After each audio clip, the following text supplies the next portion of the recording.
नाथ की जय। कृष्ण गोविंद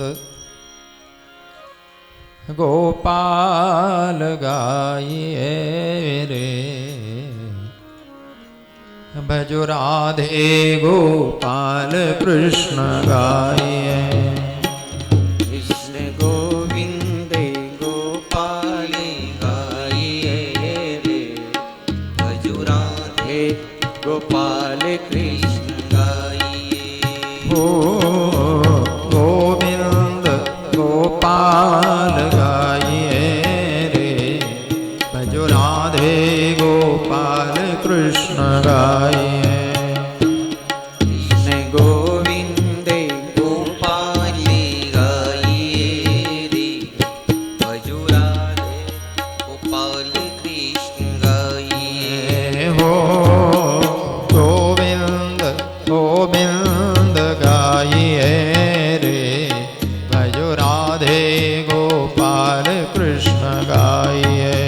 कृष्ण गोविंद गोपाल गाइए रे, भजो राधे गोपाल कृष्ण गाइए रे। गिरधारी गिरधारी गाइए रे, भजो राधे गोपाल कृष्ण गाइए रे। गिरधारी गिरधारी गाइए रे, भजो राधे गोपाल कृष्ण गाइए रे।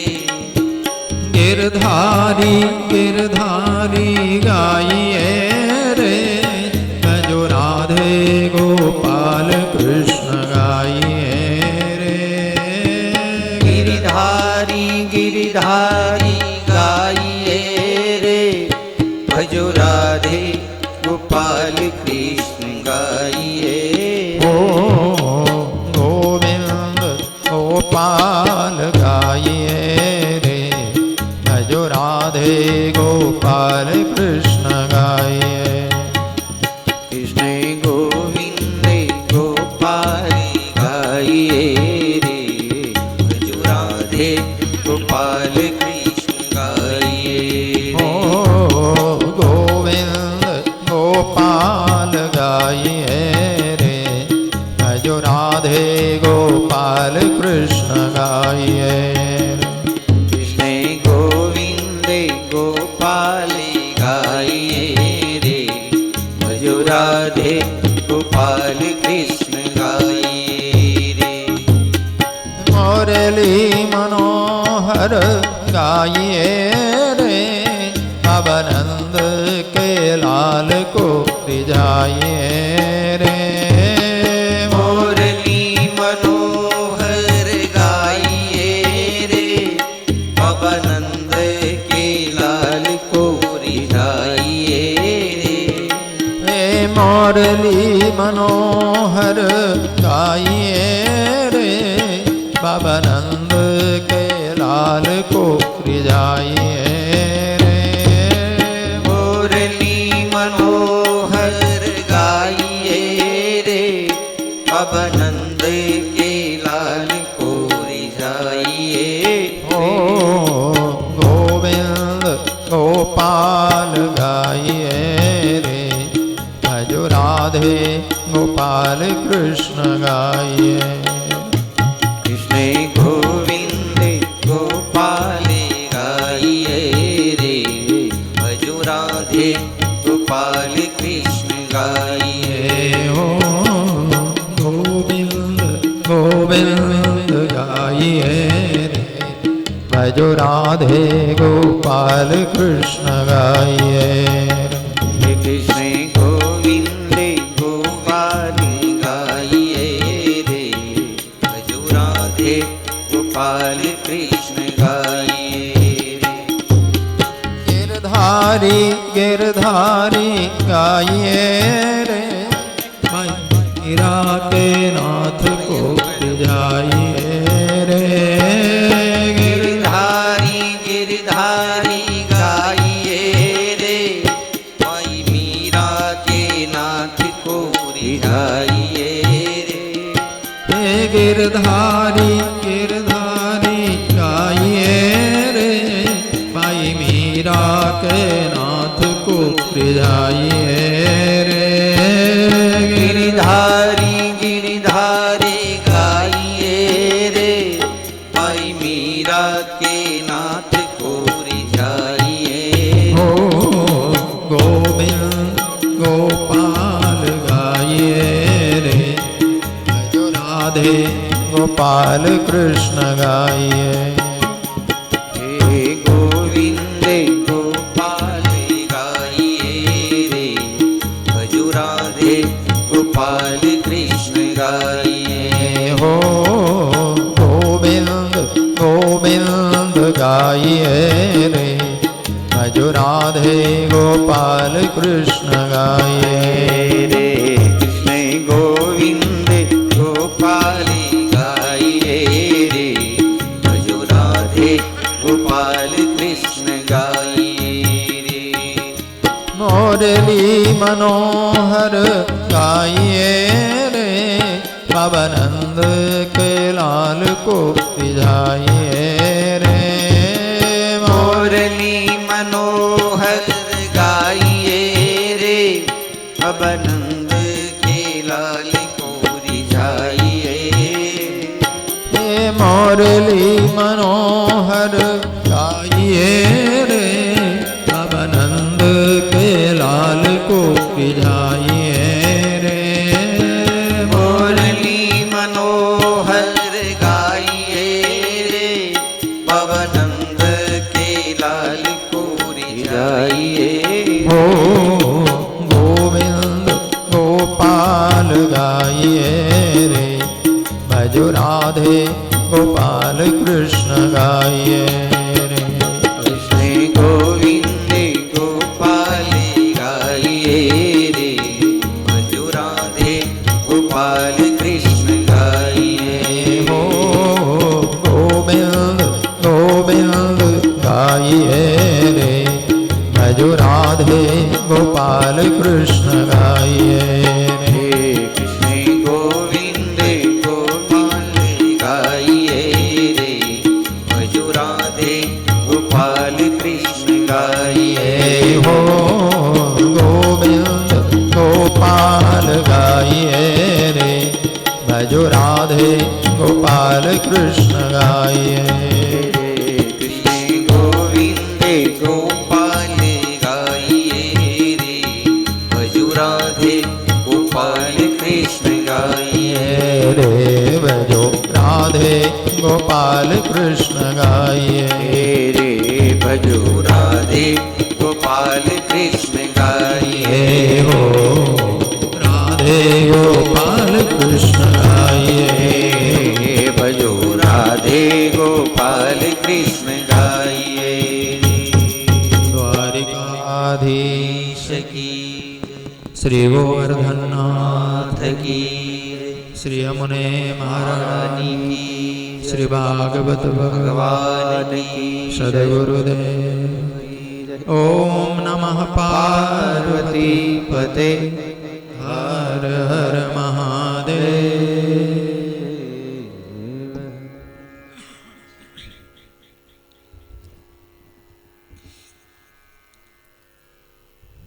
आनंद कंद सच्चिदानंद परम करुणा औरणालय परब्रह्म परमात्मा भगवान श्री कृष्ण અને જગતજનની રાશેશ્વરી શ્રી રાધાજીના ચરણે વંદન કરીએ. પ્રાતસ્મરણીય સુખદેવજી મહારાજને નમન કરી શ્રીમદ ભાગવતજીનું ચિંતન કરીએ.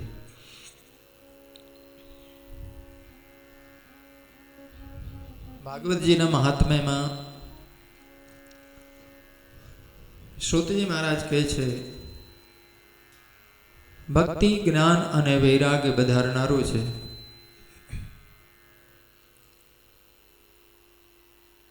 શ્રીમદ ભાગવત થી જીવતો માણસ તરે અને ગુજરી ગયા પછી પણ તરે. દૃષ્ટાંત આપેલું છે આત્મદેવ મહારાજ. તુંગભદ્રા નદી તીરે ભવેત પત્તનમુત્તમમ.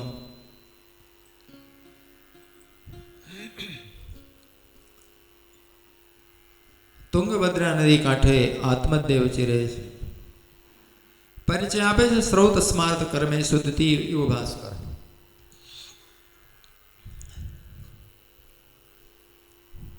કર્મકાંડમાં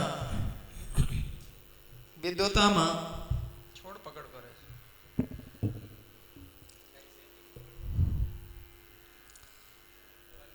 મહારાજ બહુ પ્રખર છે, વિદ્વાન છે, એટલે દ્વિતીય એવો ભાસ્કર. શુદ્ધજી કહે છે કે સૂર્ય ભગવાન જેવો પ્રખર વ્યક્તિ પાંડિત્યમાં અને વિદ્વતામાં, પણ ઘરે સંતાન નહીં. મહારાજે ઘણી બાધાઓ રાખી, યજ્ઞાનુષ્ઠાન કર્યા, પરિણામ ન આવ્યું, આત્મહત્યા કરવા માટે નીકળ્યા.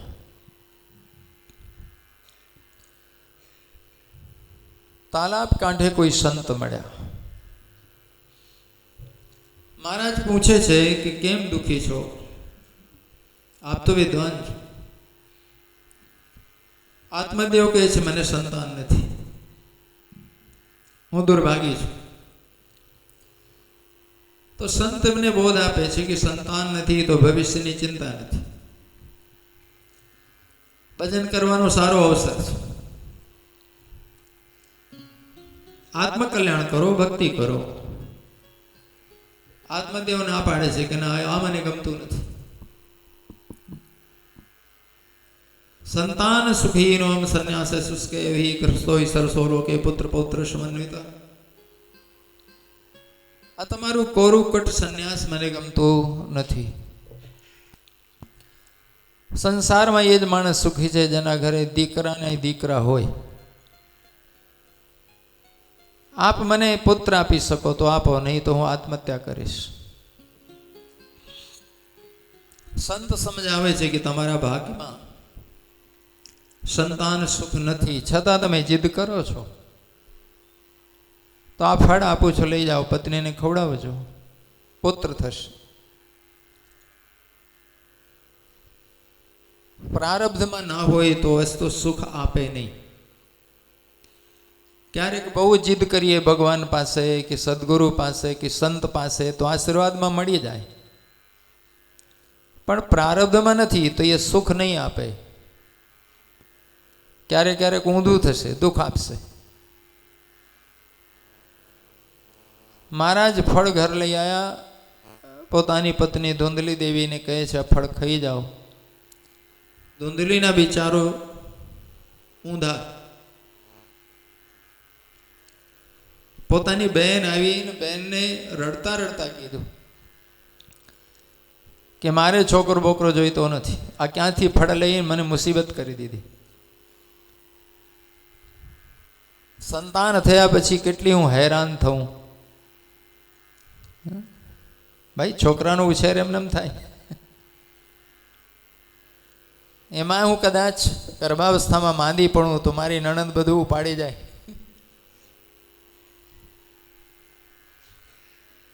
પાછળથી વળી આ બાળકના મળમૂત્ર ધોવા, એ બધું મારે કરવું પડે. એની બહેન કહે છે દુઃખી ન થા, મારા ઉદરમાં બાળક છે, હમણાં જ આવ્યો છે. મારે છોકરા ઘણા છે, પૈસો નથી. તારે પૈસો ઘણો છે, છોકરા નથી. તું મને પૈસો આપજે તો મારો પતિ વિરોધ નહીં કરે. આ છોકરો હું છાની માની તને આપી દઈશ, તું ઘરમાં સંતાઈને રહો, જેથી કોઈને ખબર ના પડે. તો કે આ ફળનું હું કરું? તો કે ગાયને ખવડાવી દે, જોઈએ કંઈક થાય છે કે નહીં. ધુંધલીએ ફળ ગાયને ખવડાવ્યું. ઢોંગ કરીને ઘરમાં રહેવા લાગી. એક દિવસ એની બહેનને છોકરો થયો, રાતમાં છાની માની એને આપી ગઈ. ધુંધલીએ પતિને સમાચાર આપ્યા કે દીકરો આવ્યો. આત્મદેવ ખુશ થયા. નામ પાડવામાં આવ્યું ધુંધકારી. થોડા દિવસ પછી ગાયને દીકરો આવ્યો. હવે ગાયને છોકરો ના થાય, વાછરડો થાય. આત્મદેવને એમ થયું કે મારા ભાગ મળ્યા, ઘરમાં દીકરો થયો, પછી જો ગાય નહીં દીકરો આવ્યો. કાન લાંબા હતા એટલે નામ ગોકર્ણ પાડ્યું. બંને છોકરાઓ મોટા થયા. ગોકર્ણ વિદ્વાન થયો, ધુંધકારી પાપી થયો.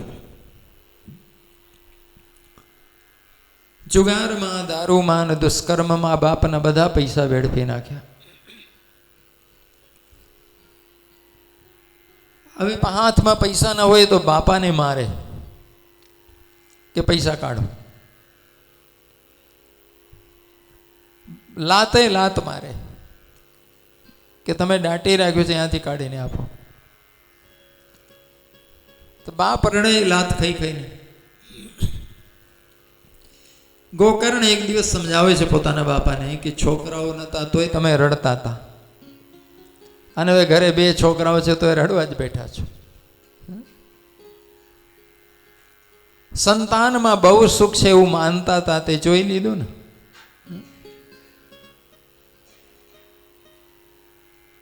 દેહેસ્થી માંસ રુદરે વિમિતમ તજત્તમ જાયા સ્વદાય સદા મમતા મે મંચે પશ્યાનિ સમ જગદિદમ ક્ષણભંગ નિષ્ઠમ વૈરાગ રાગ રસકો ભવ ભક્તિ નિષ્ઠા.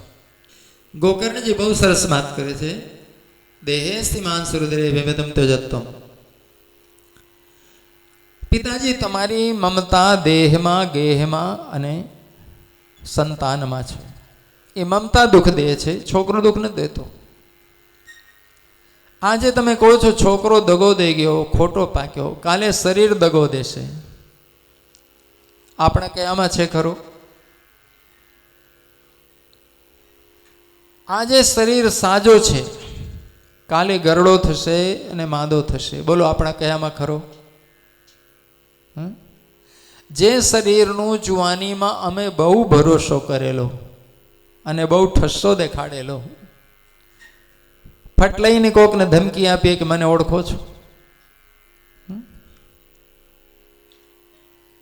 ખબર પાડી દઈશ, આવા શબ્દો આપણા. વૃદ્ધાવસ્થામાં એ શરીર આપણો કેવો કરે નથી ને, તો શરીર ઉપર કેટલો ભરોસો કરવા જેવો. પણ આખા સંસારનો ભરોસો માણસ ગુમાવે તોય પોતાનો તો રાખે ને. તો શું ભર જવાનીમાં ઘણા લોકો લાચાર નથી થઈ જતા?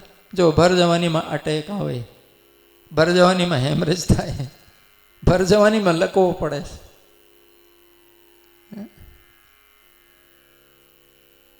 ખરેખર સંસારમાં કોઈ જગ્યા ભરોસો કરવા જેવું નથી. કેમ કે સંસાર આખો ક્ષણભંગુર છે, એટલે ક્ષણે ક્ષણે બદલાતું હોય, એટલે એનો ભરોસો કરવા જેવું નથી. ગોકર્ણ કહે છે જાયા સુતાતિ સદા મમતા મંચે. હવે સંસાર, પત્ની, પુત્ર બધાની મમતા છોડો. પશ્યાનિ સમ જગદમ ક્ષણભંગ નિષ્ઠમ. આ સંસાર સતત ગતિશીલ અને પરિવર્તનશીલ હોવાથી ક્ષણ જ ટકે છે, ક્ષણમાં બદલાય. હવે જો ક્યાંક મન રાખવા જેવું હોય તો ભગવાનમાં વૈરાગ રાગ રસકો ભક્તિનિષ્ઠ થાવ. ધર્મમ ભજસ્વ સતમ તજલોક ધર્માન સેવસ્વ સાધુ પુરુષાન જય કામ તૃષ્ણાન. હવે સાધુ પુરુષોનો સંગ કરો, સંસારનો સંગ કરી જોયો ને. નાનપણથી કોઈ સંતોનો સંગ કરતો નથી, સંસારનો જ કરે છે. અને કદાચ કોકના છોકરાઓ સંતોનો સંગ કરે તો લોકોને ડર લાગે છે કે હાય હાય બાવો થઈ જશે. આ બહુ ભક્તિ કરે છે તો ધંધો શું કરશે? તો લોકો છોકરાઓને જવા દેતા નથી. જે સત્સંગથી, જે ભક્તિથી તમે નાનપણથી ડરતા ને ડરાવતા, તો યાદ રાખજો પાછળ એ જ કામ લાગશે. અને મહાદંશ એવું થાય છે કે નાનપણથી અમે બાવાથી ડરાયા, ભક્તિથી ડરાયા. કેમ?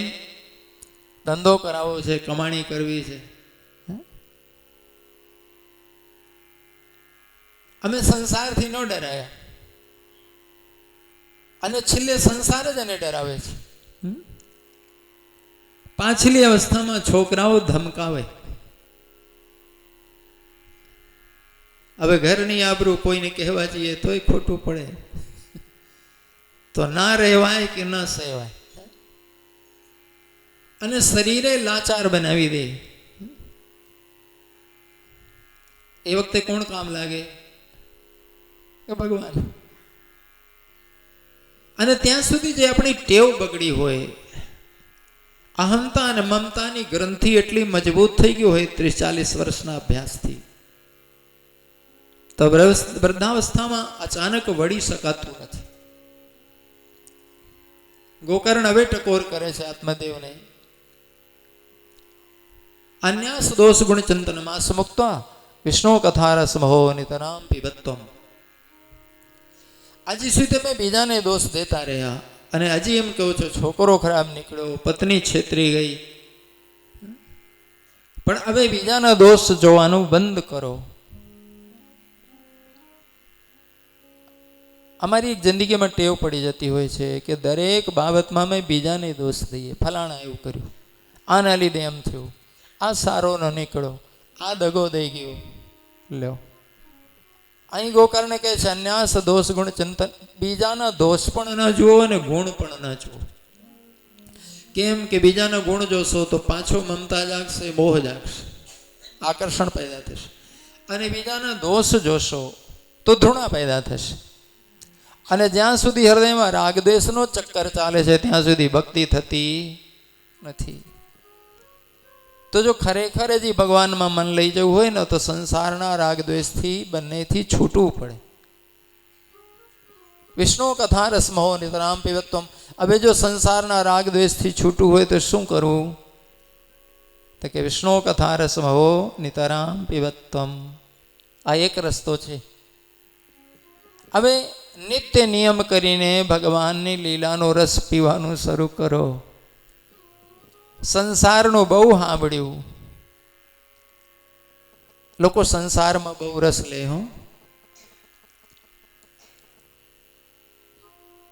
કોકની વાતો થતી હોય ને, તો એ વાતો કરવામાં સાંભળવામાં બહુ મજા આવે. શું થયું. અને સંસારની વાતો હોય તો રાગદ્વેષની જ હોય ને.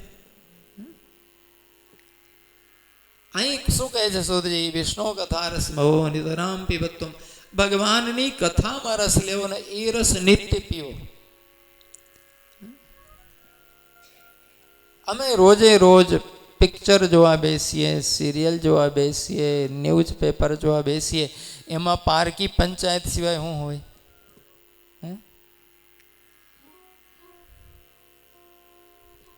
એમાં રાગ દ્વેષ સિવાય શું હોય?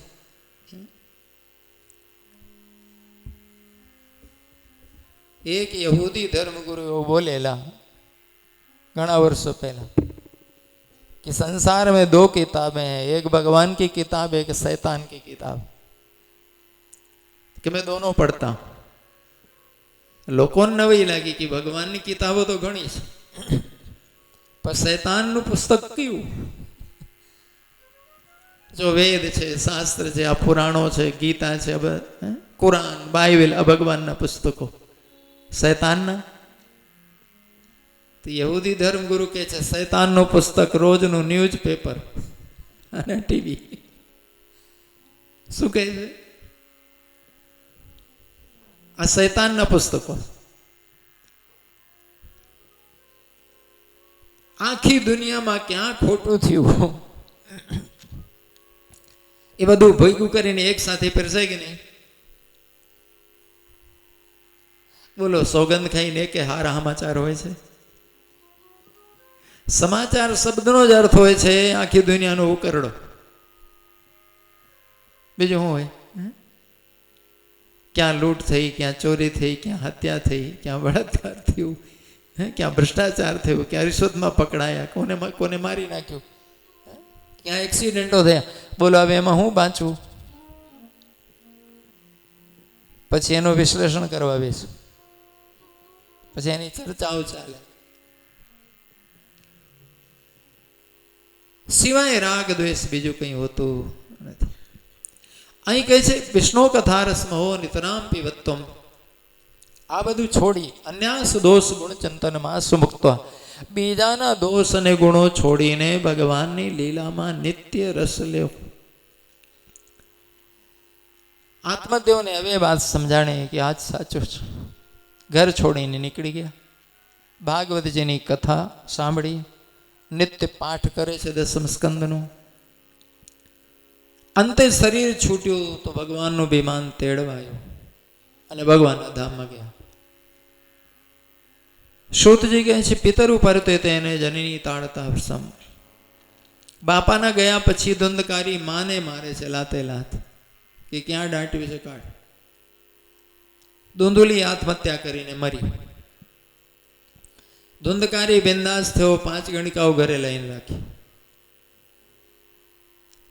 દુનિયાના તમામ પાપ કર્મ ધુંધકારી આચરે છે. જીવ હત્યાઓ, મંદિરાપાન,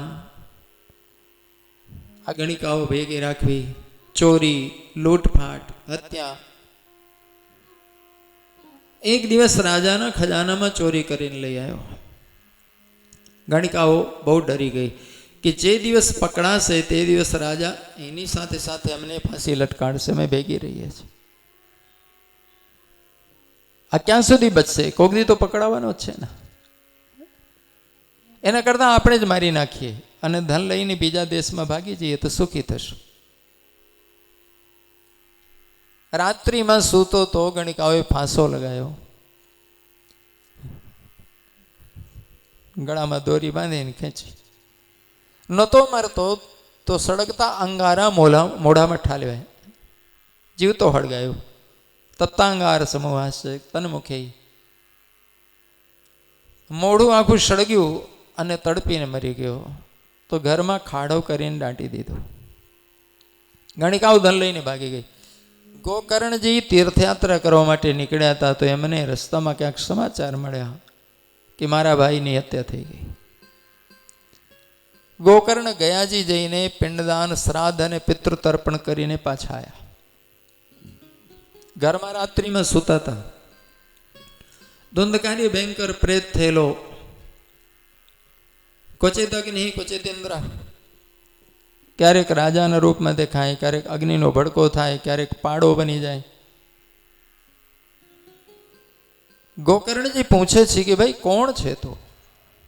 બોલતો નથી, રડે છે. ભગવાનનું નામ લઈને પાણીના છીટા નાખ્યા. પાણીના છાંટા નાખતા બોલ્યો આમ ભ્રાતા તો ધુંધકારી નામ. ધુંધકારી નામનો તમારો ભાઈ છું. મારા કુકર્મે પ્રેત થયો છું અને ભયંકર વેદના છે, મને આમાંથી છોડાવો.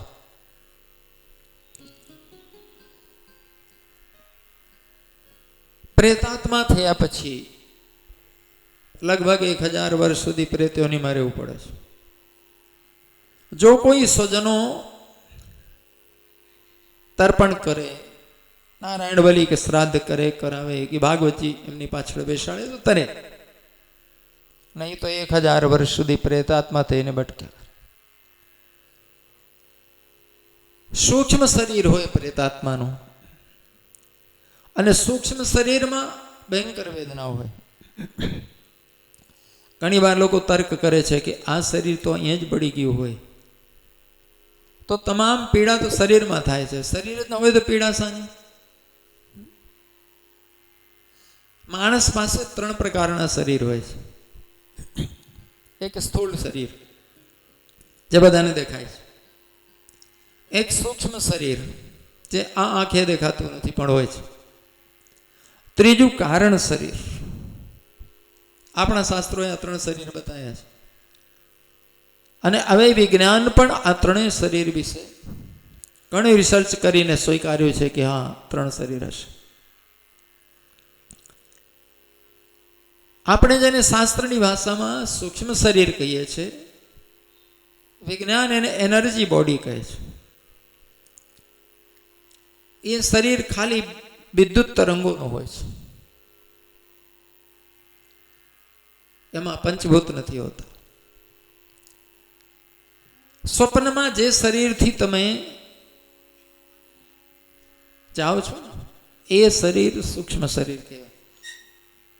હવે સ્વપ્નમાં આ શરીરની જરૂર નથી પડતી. આ શરીર તો રાજકોટમાં જ ઊંઘેલો હોય, પણ તમે રાતમાં અમદાવાદ કે મુંબઈ જતા રહ્યા હો, જાઓ છો કે નહીં? હવે અમદાવાદમાં જો તમને કૂતરું કરડે સ્વપ્નમાં, તો રાજકોટમાં જે શરીર હૂતું છે એને તો નથી કરડ્યું છે. પણ સાચું બોલો, રાત્રે કૂતરું કરડે જ્યારે અમદાવાદમાં, તો ભલે તમે જાગો ત્યારે રાજકોટમાં હો, પણ કૂતરું કરડે ત્યારે છાતી ધક ધક થાય કે નહીં? બીક લાગે કે નહીં? તો આ શરીરની જરૂર ના પડે. સૂક્ષ્મ શરીરે સુખ પણ થાય છે અને દુઃખ પણ થાય છે, અને પૂરેપૂરું થાય છે, ઓછું નથી થતું. સૂક્ષ્મ શરીરમાં પણ પ્રેતાત્મા ભયંકર બળતરા અનુભવે છે. શરીર બળે છે, તરસ ખૂબ લાગે, મોઢું અને ગળું સુકાઈ જાય, પણ પાણી પી શકે નહીં. એમના સ્વજનો તર્પણ કરે ત્યારે થોડી વાર માટે એને શીતળતા મળે, ફરી પાછી એને બસ. સૂક્ષ્મ શરીરમાં માનસિક રીતે અતિશય દુઃખી હોય છે, એને ચૈન પડતું નથી. તમામ વાસનાઓ એવી ને એવી હોય, અને શરીર હોય નહીં. ઇન્દ્રિયોની શક્તિ બધી કામ કરતી હોય છે, પણ ઇન્દ્રિયો હોતી નથી. એટલે સૂક્ષ્મ શરીરની વેદના તો સૂક્ષ્મ શરીરમાં જ જાણે નહીં. એ ધુંધકારી ફરિયાદ કરે છે કે ભાઈ હું બહુ દુઃખી છું, મને આ પ્રેત યોનિમાંથી છોડાવો. ગોકર્ણજી કહે છે તારા માટે મેં ગયાજીમાં શ્રાદ્ધ અને તર્પણ પિંડદાન કર્યું હતું, તું તર્યો કેમ નહીં? તો કહે છે કે આ શ્રાદ્ધ સદય ના પીને મેં મુક્ત ભવિષ્યથી. 100 વખત ગયાજીમાં શ્રાદ્ધ કરશો તોય મારી મુક્તિ નહીં થાય, કારણ કે સાધારણ પાપી નથી. ગયા શ્રાદ્ધ તો સાધારણ પાપીને તારે, મારા જેવાને નહીં. ગોકર્ણજી કહે છે સાધે મોચનમ, તો કઈ રીતે તને છોડાવ? વાંધો નહીં, તારા માટે કંઈક વિચારીશ. બીજા દિવસે વિદ્વાનોની સભા બોલાવી, ગોકર્ણે વાત મૂકી. વિદ્વાનો કહે છે ગયા શ્રાદ્ધ પછી કોઈ વિધાન જ નથી. પણ સૂર્ય ભગવાનની આરાધના કરતા ગોકર્ણ સૂર્ય ભગવાનને પૂછે છે કે મારા ભાઈની મુક્તિનો માર્ગ બતાવો. સૂર્ય ભગવાને આકાશવાણી કરી જણાવે છે શ્રીમદ ભાગવતાન મુક્તિ સપ્તાહે વાચનં કુરુ. શ્રીમદ ભાગવત સપ્તાહે જો સંભળાવશો તો એની મુક્તિ થશે. અષાઢ મહિનામાં ગોકર્ણે ધુંધકારીના નિમિત્તે શ્રીમદ ભાગવત કથા પોતે વાંચી છે. ભાગવત કથામાં ભગવાનની ધ્વજા રાખવી જોઈએ. જે બાંસમાં ધ્વજા હતી ભગવાનની, એ બાંસ પોલો હતો, 7 ગાંઠવાળો હતો. ધુંધકારી એ વાંસની અંદર રહીને સંતાઈને બેઠો.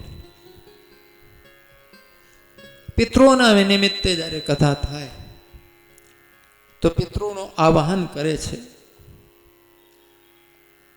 આપણા જે ગોરબાપા હોય ને શાસ્ત્રીજી, પિતૃનું અમારી પાસે એનું પૂજન પણ કરે. પ્રેતાત્મા પ્રકાશમાં કોઈ દિવસ ઊભું રહે નહીં, ટકી શકે નહીં, અને અંધારું જોઈએ. એટલે વાંસની અંદર ધુંધકારી આવીને બેઠો. કોઈ દિવસ કોઈને અજવાળામાં ભૂત મળ્યા? કોકને ક્યારેક ક્યારેક અનુભવ થયો હશે, પણ અંધારામાં. કોઈને મળ્યા હોય તો કહેજો. પ્રેતાત્મા પ્રકાશમાં રહી શકતા નથી, એટલે બાંસની અંદર બેઠો.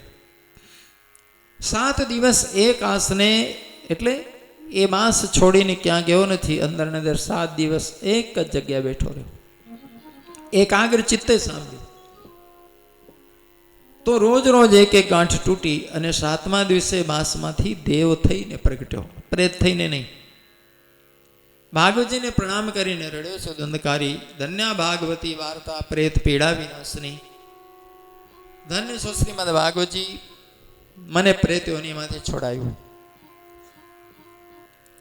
ગોકર્ણને બંધન કરીને એમનો ઉપકાર માને છે કે ભાઈ તમે મારા માટે કર્યો તો હું તર્યો.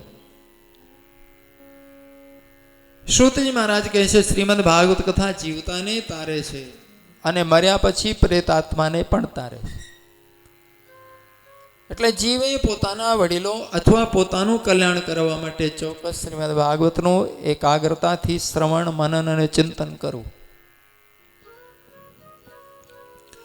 ધુંધકારી બાંસમાં બેઠો તો ત્યારથી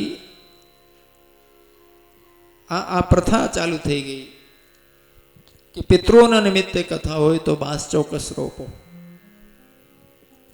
બાંસ અંદર પોલો હોય જ, એમાં અંદર વચ્ચે પોલાનો હોય.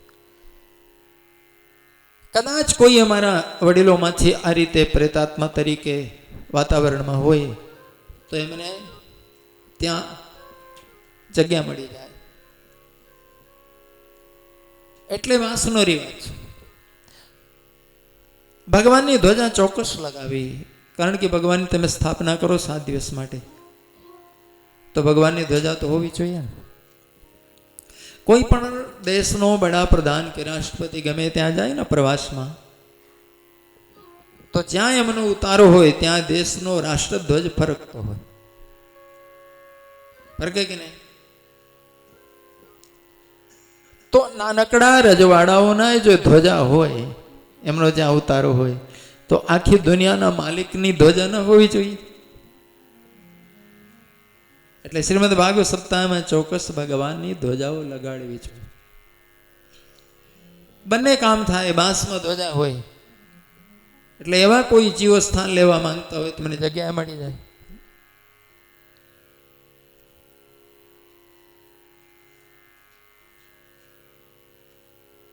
ધન્ય ભાગવતી વાર્તા. શ્રીમદ ભાગવતની કથાને ધન્ય કહે છે સૂતજી.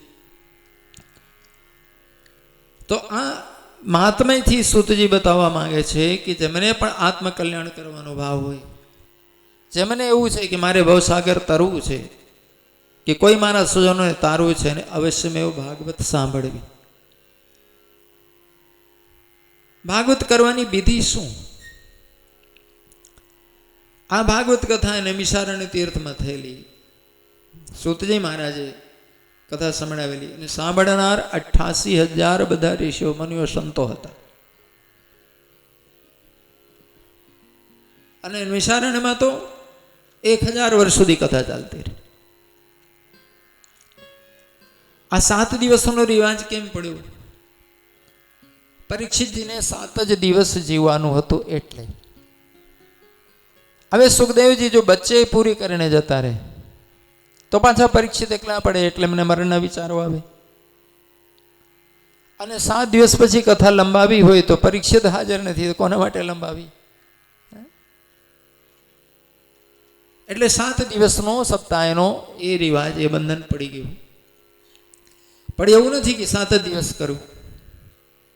ડોંગરેજી મહારાજ હંમેશા 9 દિવસનો મુહૂર્ત આપતા, અને ઘણી વાર 9 દિવસે મને ટૂંકા પડે તો છેલ્લા દિવસે 2 દિવસ વધારીને કહે, એ 2 દિવસ વધારવામાં આવે છે દ્વારિકાધીશ કી જય. તો 11 દિવસની ભાગવત સપ્તાહ થતી. અને કદાચ કોઈને સમયની કટોકટી હોય કે ભાઈ 7 દિવસ ટાઈમ નથી કાઢી શકતા અમે, તો શું એમાં 1 દિવસ ઓછા કરીએ તો વાંધો? પણ રિવાજ પડી ગયો હોય તો મારી માનસિકતા નથી, જકડાઈ જાય છે, બંધાઈ જાય છે. એટલે આપણું જીવ ના માને બાજુથી છે. બાકી કરવું હોય તો 5 દિવસની થાય. અને હવે લોકોને સમયની બહુ કટોકટી છે. જેમ જેમ ટેકનોલોજી વધે છે, વિજ્ઞાન વધે છે, લોકોના કામ ધંધા વધે છે, જરૂરિયાતો બહુ વધી ગઈ છે, એટલે કમાણીએ વધારવી પડે. તો હવે અમુક શહેરોમાં ભાગવત સપ્તાહ નથી લખતા લોકો, ભાગવત પંચામૃત લખીને 5 દિવસની કથા કરે છે. ઘણા લોકો 3 જ દિવસ રાખે, શનિ, રવિ, સોમ, તો ભાગવત સાર એવું છપાવે. ઘણા વૈષ્ણવાચાર્યો છે એ 7 દિવસ કથા નથી કરતા, ખાલી દસમસ્કંદ કરે, કે તો ખાલી ગોપી ગીતનું આયોજન રાખે, કે તો ખાલી રાસલીલા ઉપર જ 3 દિવસ, એમાં ભાગવતજીનો સાર આખો ભણી લે. તો ઓછું કરવું હોય તોય થશે. જમાના પ્રમાણે આપણે બદલાવવું પડશે. જો પહેલા મને યાદ છે ગામડાઓમાં કથા બેસે મોટા ભાગે, ઘરમાં હોય કે મંદિરમાં હોય, 8-8 કલાક કથા વાંચતા લોકો. ધીમે ધીમે ઓછી થઈ તો 6 કલાકની થઈ ગઈ. અને હવે તો 6 કલાક કોક જ જગ્યા હોય છે. હા, લાઈવ પ્રસારણ વાળા તો 3.5 કલાક મથી હોય છે કે નહીં? હવે મોટા ભાગે 99% એક ટાઈમની થઈ ગઈ છે. તો અહીંયા જ 2 ટાઈમ છે, નહીં તો કામ ધંધા કરવા છે, ટૂંકાતું જાય છે. મૂળ તત્વ શું છે? જ્ઞાન, ભક્તિ અને વૈરાગ્ય. મૂળ તત્વ છે આત્મજ્ઞાન. આ પ્રેતાત્મા કઈ રીતે તર્યો? તો કે એની અંતરની તમામ ગ્રંથિઓ તૂટી ગઈ એટલે તર્યો. શાની ગ્રંથિ? અહમતાની, અહંકારની, મમતાની એટલે મમત્વની, રાગ અને દ્વેષની, સંસ્કારોની જડતાની. કેટલી પ્રકારની ગ્રંથિ હોય અમારી અંદર? એ ગ્રંથિ તૂટવી એ મુખ્ય વાત છે. સવાલ એ નથી મેં 3 દિવસમાં તૂટે છે કે 5 દિવસમાં તૂટે છે કે 5 જન્મમાં તૂટે. જ્યારે ગ્રંથિ તૂટી જાય ત્યારે અમે મુક્ત થઈ જઈએ. અને તમામ ગ્રંથિ એટલે ગાંઠ, ગાંઠ ખોલવી. અમે ક્યાંક બંધાણા છે ને ગાંઠો મજબૂત છે, ગાંઠો ખોલે તો છૂટીએ. તો કઈ કઈ ગાંઠથી અમે બંધાઈએ છીએ? કે અહંતા એટલે અહંકારથી. અહંકાર બહુ મોટું બંધન છે. મમતા એટલે મારું પણ તારું પણ. આખી જિંદગી મારું મારું મારું કરીએ છીએ. કોઈ દી વિચારતા નથી કે ખરેખર આપણું છે શું છે, આપણું અને કેટલું આપણું. હવે જો ઈમાનદારીથી વિચારો તો આપણે જન્મ્યા એ પહેલા આ દુનિયામાં અમારું શું હતું ને કેટલું હતું, અને મરી ગયા પછી અમારું કેટલું રહેશે?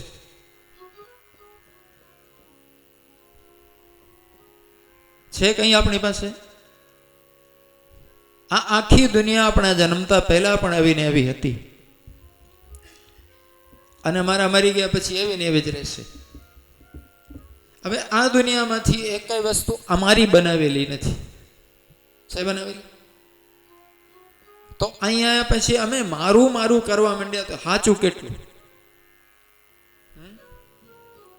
જે જમીન મકાનમાં અમે માલિક છીએ, જો તપાસ કરો કે અત્યાર સુધીમાં કેટલા લોકોના દસ્તાવેજ થયા છે તો ખબર પડશે. અને અમારા ગયા પછી હજી કેટલા દસ્તાવેજ બદલાશે, કોઈ ગણતરી ખરી? તે અમારું કેટલું? થોડા દિવસ માટે અમને આ શરીર મળ્યું છે, દુનિયામાં આવ્યા છે, પણ તરત જ માલિક થઈ. જ્ઞાનીઓ પૂછે છે કે તમે કહો છો મારું શરીર તમારું છે ખરું? અહીંથી શરૂ કરો. માણસ કોઈ વસ્તુને મારી ક્યારે કહી શકે? કે જ્યારે એને પોતે બનાવી હોય તો કે મેં બનાવી છે, અને કે તને વેચાતી ખરીદી હોય અને કિંમત ચૂકી હોય તો કહી શકે મારી. તો બોલો આ શરીર તમે પોતે બનાવ્યું છે? નહીં. તો કેટલા ચૂકવ્યા છો? તો આ શરીર જો આપણું ન હોય તો બીજું આપણું હોય? જરીક માને પૂછજો આ શરીર મારું છે? માં કહેશે 9 મહિના મેં ઉછેર્યા છે પેટ. જન્મે પછી મેં એને હાજો રાખ્યો છે, મોટો કર્યો. બોલો શરીર તમારું કે માનું?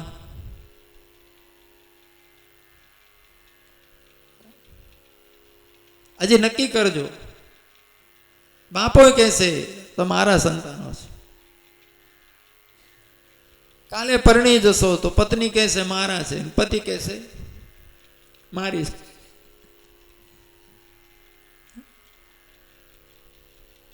ઈમાનદારીથી વિચારજો કે આ શરીર કોનું છે, એમાં કોનું હક ને કેટલા ટકા હક? શરીર ચાલે છે જે પ્રક્રિયાઓથી, એ પ્રક્રિયાઓ આપણા થકી ચાલે છે. જો શ્વાસોશ્વાસ ન હોય તો રામ બોલો ભાઈ રામ થાય ને. આપણે ચલાવીએ છીએ, નથી ચલાવતા ને, તો કેમ કહો છો મારું છે? તો એટલું તો કહું કે જે ચલાવે છે એનું છે. આ શરીરમાં પહેલા 300 વર્ષ પહેલા લોકોને એમ લાગતું હતું કે લોહી ભરેલું હોય છે. 300 વર્ષની અંદર આ ખબર પડી કે લોહી ભરેલું નથી, સતત શરીરમાં દોડે છે રગોમાં. તો ભાઈ આપોઆપ કઈ રીતે દોડે? હૃદયમાં જે ફેફડા છે ને એ પમ્પિંગ કરે છે. હવે લોહીની સ્પીડ વધી જાય તોય માણસ મરી જાય, અને લોહીની સ્પીડ ઘટી જાય તોય મરી જાય. હવે એ બોલો, એ તમે કરો છો? કોણ કોણ કરો છો? કોઈના હાથમાં નથી. આ શરીરનો ટેમ્પરેચર 95 ડિગ્રી નીચે જાય એટલે રામ બોલો, અને 105 થી ઉપર જાય તો આ બોલો. ટેમ્પરેચર મેન્ટેન કરવા માટે તમારી પાસે કયું સિસ્ટમ છે? હમણાં શિયાળો આવશે તો બહાર તો ધ્રુજો એટલી ઠંડી હશે, પણ તો એ બજારમાં ફરતા હશે. ઉનાળો આવ્યો તો જો ઉનાળામાં કેટલી ગરમી હોય ભયંકર, પણ અંદરનું ટેમ્પરેચર તમારું સિઝન આવે ને ઘટે બધે નહીં. તો તમારા હાથમાં કોઈ મીટર છે ઓછું વધતું કરવાનું કે નહીં? એ નથી. ચલો તમે રોજ ભાવે ખાઓ છો, પચાવવાનું તો મારા હાથમાં છે. ભગવાન કહે છે આમ વૈશ્વાનરો ભૂત્વા પ્રાણી નામ દે માશ્રિત પ્રાણાપાન સમાયુક્ત પચામ્યન્નમ ચતુર્વિધમ. હું જઠરાગ્નિ બનીને પચાવું છું, ભગવાન કહે છે.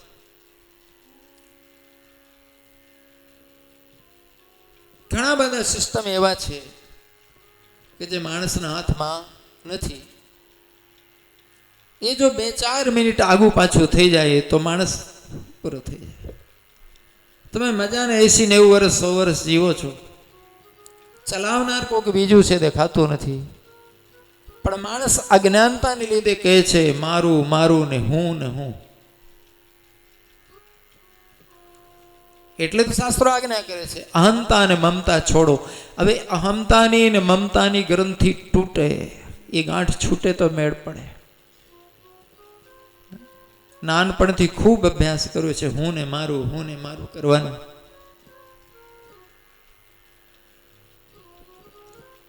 ઘણી વાર લોકો એમ કે વાંસની ગાંઠ તૂટે તો જ તને મૂકો. એ વાત ખોટી છે. વાંસ તૂટે કે ન તૂટે, વાંસ ના તૂટવી જોઈએ. વાંસને તોડી નાખવા માટે તો ઘણા કેમિકલ છે, ઘણી હાથ સફાઈઓ છે, કરીને ખાય છે. એ જાદુગરના ખેલમાં ન પડતા. વ્યક્તિની અંતરની ગ્રંથિઓ તૂટે. અંદર જે અજ્ઞાનની ગ્રંથિ છે, અહમતાની છે, મમતાની છે, રાગની, દ્વેષની, હીનતાની ગ્રંથિ, મહાનતાની ગ્રંથિ, અને આ તૂટે છે સત્સંગ કરવાથી. ભાગ્યોદયને બહુજન્મ સમર્થે. સત્સંગ મળે છે ભાગ્યોદયથી, ભગવત કૃપાથી.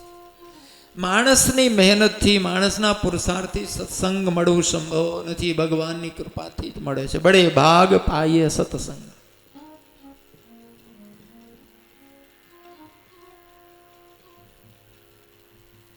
ભાગવતની વિધિ પૂછે છે ઋષિઓ કે કઈ રીતે કરવી જેથી અમારો 7 દિવસનો શ્રમ, 7 દિવસનો ખર્ચો વ્યર્થ ના જાય, એનું પરિણામ મળે. કારણ કે વિધિ જો ખોટી હોય ને તો પરિણામ આવે નહીં. સૂતજી મહારાજ વિધિ બતાવે છે કે સૌથી પહેલા આર્થિક વ્યવસ્થા કરી લેવી. સદગુરુદેવ કી. સૂતજી મહારાજ કહે છે પહેલા આર્થિક વ્યવસ્થા કરી લેવી. એકલા ના કરી શકીએ તો બધા કુટુંબીજનો મળીને કરીએ. કુટુંબીજનો બધા ન ભળતા હોય તો મિત્રોને પણ ભેળવીએ અને સમૂહમાં કરીએ. એકલા કરો તો પણ એટલો જ સત્સંગ મળવાનો છે, જ્ઞાન મળવાનું છે. બધા સમૂહમાં મળીને કરો તો પણ જ્ઞાન તો એટલું જ મળવાનું છે. નહીં, અમુક સમય લોકો એવું પણ પૂછ્યું કે એકલા કરીએ તો બધો પુણ્ય અમને મળે અને ભેગા મળીને કરીએ તો થોડું થોડું ભાગમાં આવે ને. મેં કીધું ભગવાન બાણિયા નથી કે તાજવે તોલીને આપે કોના કેટલા આવ્યા. વ્યાપાર ધંધામાં ચોક્કસ હોય કે ભાઈ જેટલા પૈસા એટલો માલ. પણ આ વ્યાપાર જગત નથી, આ અંતર જગત છે. આમાં તમારી શ્રદ્ધા કેટલી. ઘણી વાર એવું બને કે જેને એક પૈસો પણ ન ખર્ચો હોય અને ખરેખર એનામાં શ્રદ્ધા હોય ને એકાગ્રતાથી સાંભળી હોય ને તો ખર્ચો બીજો કરે ને પાર બીજો થઈ જાય.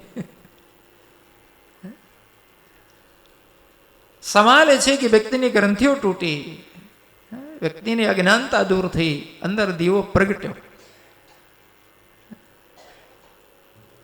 એટલે બધા મળીને પણ કરી શકો અને સ્વતંત્ર પણ કરી શકો. પણ જ્યારે કરો, શુદ્ધજી કહે છે દીકરા પરણાવતા હો ને એટલા હરખથી કરજો. ગભરાતા ન કરતા. અને પહેલાથી આર્થિક વ્યવસ્થા કરી હશે તો પાછળથી ટેન્શન નહીં થાય કે ખર્ચો વધારે થઈ જશે તો હું કરશું. પણ ઉદારતાથી કરવું. શુદ્ધજી કહે છે તમામ સગાવાલાને, ઓળખીતાને, મિત્રોને બધાને તેડાવો. બીજા પ્રસંગે તેડાઈએ છે ને, તો આવા રૂડા પ્રસંગે કેમ આપણે બધાને પુણ્યમાં ભાગીદાર ન બનાવીએ? ઘણી વાર લોકો કોકને આગ્રહ કરીને પિકનિકમાં લઈ જાય ને હોટલ લઈ જાય કે સિનેમા જોવા લઈ જાય. બોલો હું પુણ્ય મળવાનું છે? એના કરતાં આપણા સ્વજનોને પુણ્યમાં ભાગીદાર બનાવીએ અને બધાને તેડાઈએ. તો પત્રિકામાં એક લીટી ખાસ લખવા સૂતજી આજ્ઞા કરી છે ભાગવતમાં કે એમાં છેલ્લી એક લીટી લખજો કે 7 દિવસ ન રોકાવ તો કંઈ વાંધો નહીં, પણ 1 દિવસ તો 100% આવજો. આંગળી ચીંધ્યાનું પુણ્ય મળે કે નહીં? એ આંગળી ચીંધ્યાનો પુણ્ય એ કહેવત કર્ણ રાજાથી આવી છે. કર્ણ મહાદાની હતો તો દાન તો બહુ કરતો પણ કોઈને જમાડેલું નહીં. મર્યા પછી સ્વર્ગ મળ્યો તો સ્વર્ગમાં હીરા મોતીનું હોનું ઘણું પણ ખાવાનું નહીં. દેવતાઓનું સૂક્ષ્મ શરીર હોય છે એટલે ખાવાની જરૂર નથી પડતી. લોકો જે હોમ અને યજ્ઞ કરે ને એની સુગંધી માત્ર મળે દેવતાઓ તૃપ્ત થાય. સ્વર્ગમાં દેવતાઓની જરૂર નથી પડતી અને ટોયલેટની જરૂર નથી પડતી. દેવતાઓ એટલે સૂક્ષ્મ શરીર ધારણ કરનારા.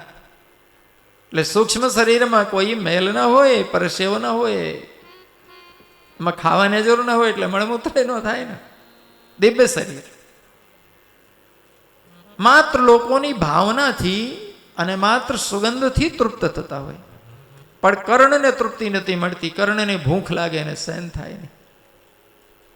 ઇન્દ્રને ફરિયાદ કરી તો ઇન્દ્ર કહે તે કોઈને ખવડાવ્યું નથી એટલે તને તૃપ્તિ થતી નથી.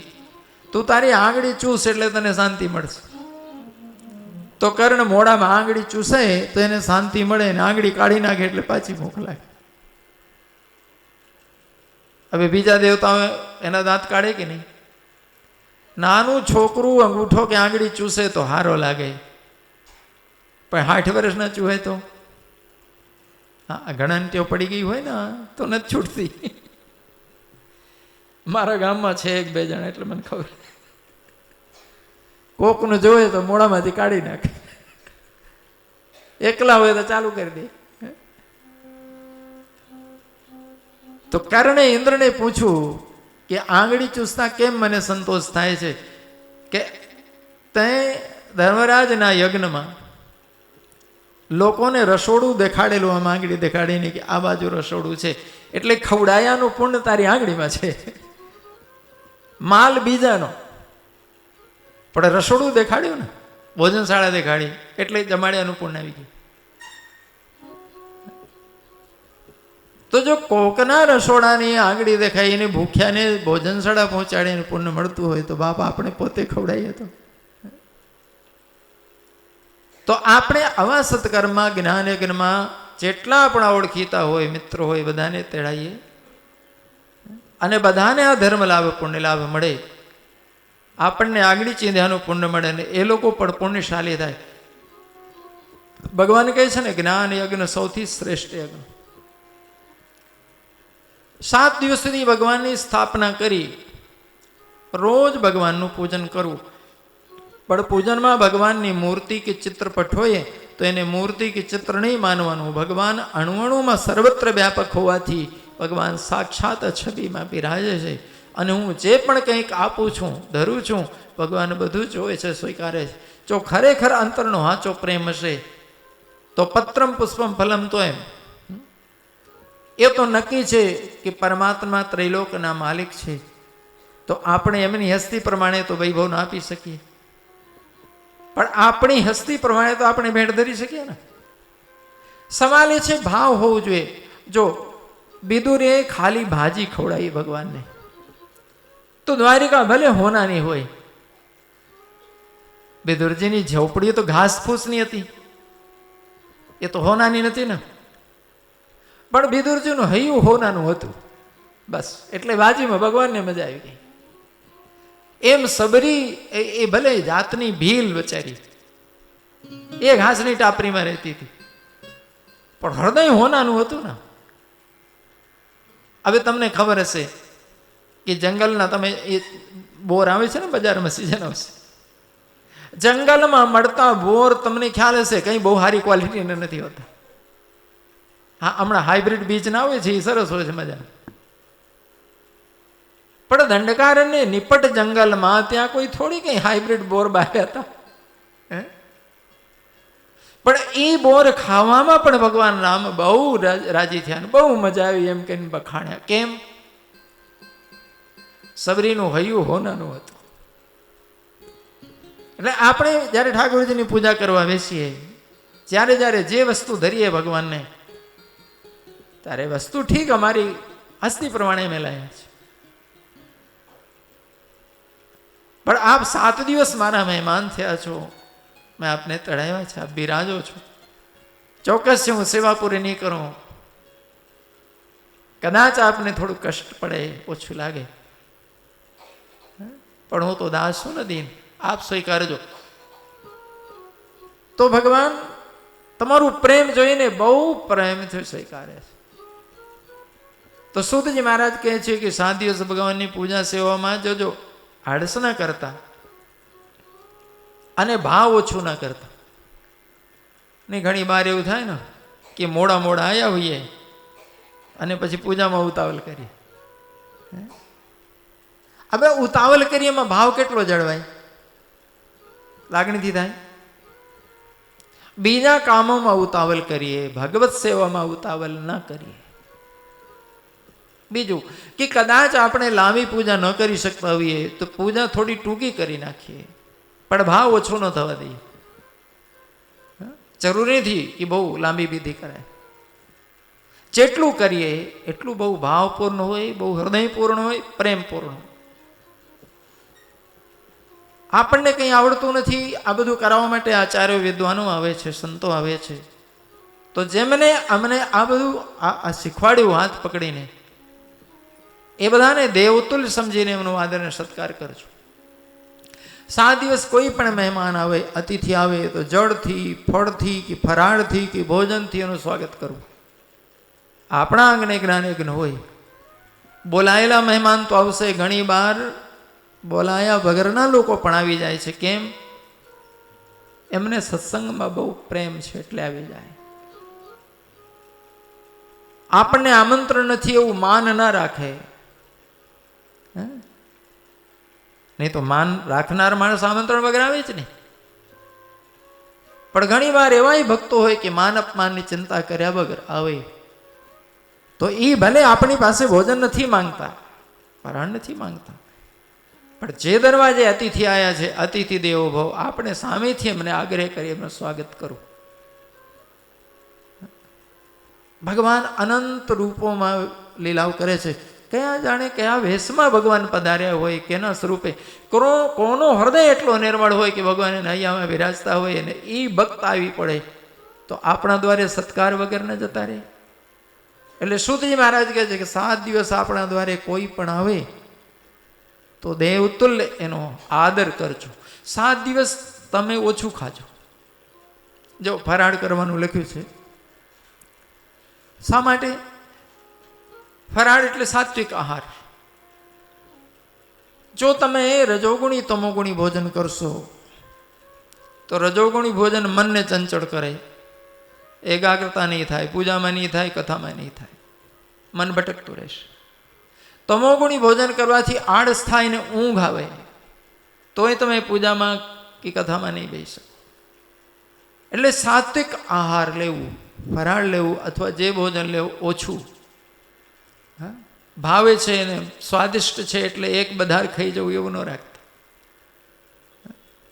નહીં તો તમે કથા નહીં સાંભળી શકો, પૂજામાં મન નહીં લાગે. જમીનમાં સુવાનું કીધું છે કે બહુ હુંવાળા ગાદલામાં ન હુતા, થોડું જાગરણ થાય તો ભગવાનનું જપ થશે, ધ્યાન થશે, એક માળા વધાર કરશું. એટલે કે છે ભૂમિશયન કરો, એકટાણું કરો. ઘણા લોકો સાંજે જ જમે કથા પૂરી થયા પછી, આખા દિવસ શરીર હળવું રહે, આળસ પ્રમાદ ન થાય, ઊંઘ ના આવે. રજોગુણ તમોગુણ આપણને સતાવે નહીં. એટલા માટે કીધું છે કે તમે ઓછું ખાજો, તમારું શણગાર ઓછું કરજો. કેમ કે બહુ શણગાર કરવાથી માનસિક રજોગુણ જાગી જાય છે, શરીરની અહંતા મમતા બધા પ્રબળ બને છે. આપણે શરીરને સંસારનું પ્રેમ ઓછું કરીને ભગવાનના પ્રેમ વધારવું છે ને 7 દિવસ, તો કે પોતાના શરીર ઉપર બહુ શણગાર કરવાનો ભાવ ઓછું કરી સાદગી ચાલશે, પણ ઠાકોરજીનો શણગાર ખૂબ કરજો. ઠાકોરજીની આરતી પૂજામાં ટૂંકાવતા નહીં, આપણું હાથું હશે તો ચાલશે. એટલો સમય જે આપણે આપણા શરીર માટે શણગાર માટે આપીએ છીએ ને, એટલો સમય વધારે ભગવાનની ભક્તિમાં લાગી જાય, આ ગણતરી છે. 7 દિવસ મૌન રહેવાનું કીધું છે કે મૌન રહેજો. અને મૌન ના રહેવાય તો મૃદુભાષી અને મિતભાષી, એટલે ઓછું બોલજો ને મીઠું બોલજો. કેમ? બહુ બોલ બોલ કરો તો કોકને નિંદા કરો, બહુ બોલ બોલ કરો તો મોઢામાંથી અપશબ્દો નીકળે. અને ભગવાન બિરાજે છે મહેમાન તરીકે 7 દિવસ આપણા ઘરમાં, જેમ તેમ બોલાય. આપણા ઘરે મોટા મહેમાનો હાજર હોય તો બોલો જેલ ફેલ બોલાય છે? બહુ માન રાખવું પડે કે ના, જેમ તેમ ન બોલાય, મહેમાનો બેઠા છે. તો પછી ઠાકોરજી બિરાજતા હોય તો કેમ બોલવું હોય? તો કે મૌન ના રહેવાય તો હાવ મીઠું ને સરસ બોલજો, ઓછું બોલજો. એ વાણીનો તપ છે. બીજું કંઈ બોલ્યા કરતા ભગવાન નામ બોલજો, કીર્તન બોલજો, નામ જપ કરજો, માનસિક જપ કરો, બહુ બોલવાની જરૂર નહીં પડે. 7 દિવસ જો સંયમ પૂર્વક કથા સાંભળશો તો સૂતજી મહારાજ કહે છે ચોક્કસ 7 દિવસ તમારું અંતઃકરણ બદલાશે, અંતરમાં ફેરફાર થાય. જો શરીરમાં બીમારી હોય અને જો અઠવાડિયા દવાખાનામાં દાખલ થઈ જઈએ તો તબિયત સુધરે. એમ અઠવાડિયા જો ભગવાન પાસે દાખલ થઈ જઈએ અને બરાબર ચરી પાડીએ તો અંતરની બીમારીઓ દૂર થાય, અંતઃકરણ સ્વસ્થ થાય. જો શરીર સ્વસ્થ કરવા તો અમે ચરી પાડીએ છીએ, ડાક્ટરની વાત સાંભળીએ છીએ, પણ અમારું મન માંદું, અમારી બુદ્ધિ માંદી, અમારું ચિત્ત બીમાર, અમારું અહમ બીમાર છે. બીમારી કે નહીં? લોકોને પોતાનું અહમ નથી દેખાતું, બીજાનું દેખાય છે. અને જેનું અહમ તમને દેખાય 100% તમને માદું લાગે છે કે નહીં? બોલો, કોઈનો અહંકાર આજ સુધી તમને હાજુ લાગ્યું? માદું જ લાગશે. તો આપણું તો દેખાતું નથી, આપણું તો કોકને દેખાય છે ને. મન પણ માદું છે, બુદ્ધિ એ માદી છે, ચિત્ત એ માદું છે, અંતઃકરણ ચતુષ્ટય. એ ચારેયને જો હાજુ કરવું હોય તો કે 7 દિવસ ભગવાનની સાથે ભરતી થઈ જાઓ. તો સવારથી ઠાકોરજીને પૂજામાં એટલા હેતથી ભાવથી જોડાઓ, આરતીમાં એટલા ભાવથી, કથા એકાગ્રતાથી સાંભળો. સાંભળ્યા પછી મનન ચિંતન કરો. નહીં ઘણી વાર લોકો સાંભળે અને 5 જ મિનિટમાં ભૂલી જાય, ચિંતન થતું નથી. કોકની આગી પાછી સાંભળીને આવ્યા હોય તો અઠવાડિયા સુધી ન ભૂલે. અને કથા સાંભળીને ઘરે જાય ને પાડોશી પૂછે કે આજે હું સાંભળ્યું, તો કંઈ યાદ નથી, પણ સારું હતું. એટલે હું સારું હતું જે યાદ જ નથી. તો બારકી પંચાયત અમે નથી ભૂલતા, સત્સંગ ભૂલી જઈએ છીએ. એટલે સુધીજી મહારાજ કહે છે કથા સાંભળો પછી એનું મનન ચિંતન કરો. મનન ચિંતન કરવાથી અંતઃકરણ નિર્મળ થશે, મન બુદ્ધિની બીમારીઓ ઓછી થશે. 7 દિવસ કથા પૂરી કર્યા પછી જે આમંત્રિત મહેમાનો બ્રાહ્મણો આવ્યા છે બધાને ભેટ સોગાદ આપીને તૃપ્ત કરી વિદા કરો. શક્તિ હોય તો હોમ કરવું, ના હોય તો ગીતાજીનો એકાદ અધ્યાયનો પાઠ કરી લેવું. જો આમાં ફરજિયાત ક્યાંય નથી, મજબૂર નથી કરવામાં આવ્યું કે કદાચ કોઈ ભક્તનો પનો ટૂંકો પડતો હોય તેને બહુ દુઃખ લગાડવાની કે હેરાન થવાની જરૂર નથી, કંઈ ઉધાર કરીને આ કરવાની જરૂર નથી. તો તમારી પાસે જેટલો પનો છે એ પ્રમાણે કરી લેવો, પણ ભાવ ઓછો ન થવા દેતા. હોઈ શકે છે કે આર્થિક વ્યવસ્થા ટૂંકી પડતી હોય તો ભગવાન ચલાવી લેશે, પણ જો અંતરનો પ્રેમ ઓછો ન થવા દેતા. એમાં ક્યાં હકડાશ છે ભાઈ? હું માનું છું કે પૈસે ટકે દુનિયામાં માણસ કોઈ ઓછા વધતા હશે, પણ ભગવાન હૃદય તો દરેકને આપેલું છે. પૈસો ખર્ચો તો ખૂટી જાય, હૈયું કોઈ તો ખૂટી ગયું બાપ?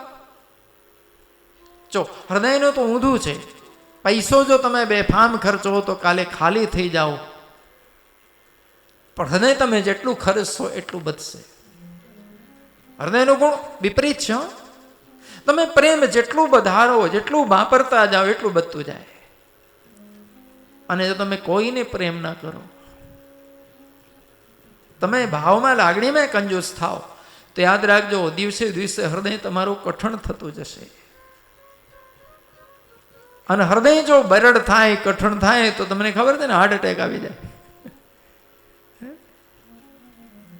પછી લોહીનું દબાણ ગડબડ થઈ જાય. એના કરતાં આપણે પ્રેમ વધારીએ. શા માટે બ્લડ પ્રેશરની તકલીફ થાય ને હાર્ટ એટેક આવે બાપ? આપણે આનંદિત થઈએ, કોગને આનંદ આપીએ અને સ્વસ્થ રહીએ. તો સુતજી મહારાજ કહે છે કે 7 દિવસ સુધી હૃદયના ભાવ ઓછા થવા દેતા નહીં. આમાં મૂળ વસ્તુ જે છે એ જ્ઞાન છે, એ સત્સંગ છે. કે તમે જેટલી એકાગ્રતાથી સત્સંગ કરશો, જેટલી એકાગ્રતાથી ભગવાનની લીલાઓ સાંભળશો, એટલું અંતર નિર્મળ થશે. શરીર અને લુગડા ચોખ્ખા રાખવા તો અમે ઘણા પાવડર ને હાબુ વાપર્યા, પણ અંતર ચોખ્ખું કરવા માટે હજી કોઈ કેમિકલ કે પાવડર નથી. એક જ કેમિકલ છે, એનું નામ છે સત્સંગ. ડોંગરેજી મહારાજ કહેતા હતા કે લોકો લુગડા બહુ હાચવે છે પણ હૈયું હચવાતું નથી. અને હૈયું ન હચવાય તો ઘરમાં હોળી થાય છે પાછી. લુગડા ગંદા હશે તો બહુ વાંધો નહીં આવે, જો અંતર ગંદુ થશે તો લોક વ્યવહારે બગડશે, પરબવે બગડશે. લોકો કઠોળ હાચવી લે, અથાણું હાચવે, લુગડા હાચવે, ગોળીઓ મૂકી દો કપાટ. પણ અંદરના કપાટમાં કોઈ દી ગોળી મૂકી? આ 7 દિવસ ગોળી મૂકવાનો સમય. जिसे जीवन में मिला सत्संग है, मिला सत्संग है, जिसे जीवन में मिला सत्संग है, जिसे जीवन में मिला सत्संग है, उसे हर घड़ी आनंद ही आनंद है.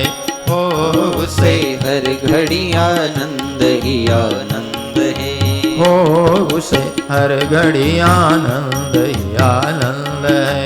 ओ उसे हर घड़ी आनंद ही आनंद है. शोर मीरा कबीरा ने गाया, शोर मीरा कबीरा ने गाया, शोर मीरा कबीरा ने गाया, शोर मीरा कबीरा ने गाया. तुलसीदास ने दर्शन भी पाया, तुलसीदास ने दर्शन भी पाया, हो तुलसीदास ने दर्शन भी पाया, तुलसीदास ने दर्शन भी पाया. जिसके हृदय में, जिस हृदय में राम नाम बंद है, जिसके हृदय में राम नाम बंद है, उसे हर घड़ी आनंद ही आनंद है। हो उसे हर घड़ी आनंद ही आनंद है, हो उसे हर घड़ी आनंद ही आनंद है, हो उसे हर घड़ी आनंद ही आनंद है। जिसका जीवन सच्चाई पे ढल गया, जिसका जीवन सच्चाई पे ढल गया, हो जिसका जीवन सच्चाई पे ढल गया, जिसका जीवन सच्चाई पे ढल गया, उसके पापों का पर्वत भी गल गया, उसके पापों का पर्वत भी गल गया, हो उसके पापों का पर्वत भी गल गया, उसके पापों का पर्वत भी गल गया, रोम रोम में रोम में बसे गोविंद है, रोम रोम में बसे गोविंद है, उसे हर घड़ी आनंद ही आनंद है, हो उसे हर घड़ी आनंद ही आनंद है, हो उसे हर घड़ी आनंद ही आनंद है, हो उसे हर घड़ी आनंद ही आनंद है। जिसका संत ऋषियों की वाणी को मानो, संत ऋषियों की वाणी को मानो, संत ऋषियों की वाणी को मानो, संत ऋषियों की वाणी को मानो, सत्य क्या है जगत का ये जानो, सत्य क्या है जगत का ये जानो, सत्य क्या है जगत का ये जानो, सत्य क्या है जगत का ये जानो, जिसका 84 कट गया फंद, जिसका 84 कट गया फंद है, उसे हर घड़ी आनंद ही आनंद है, हो उसे हर घड़ी आनंद ही आनंद है, हो उसे हर घड़ी आनंद ही आनंद है, हो उसे हर घड़ी आनंद ही आनंद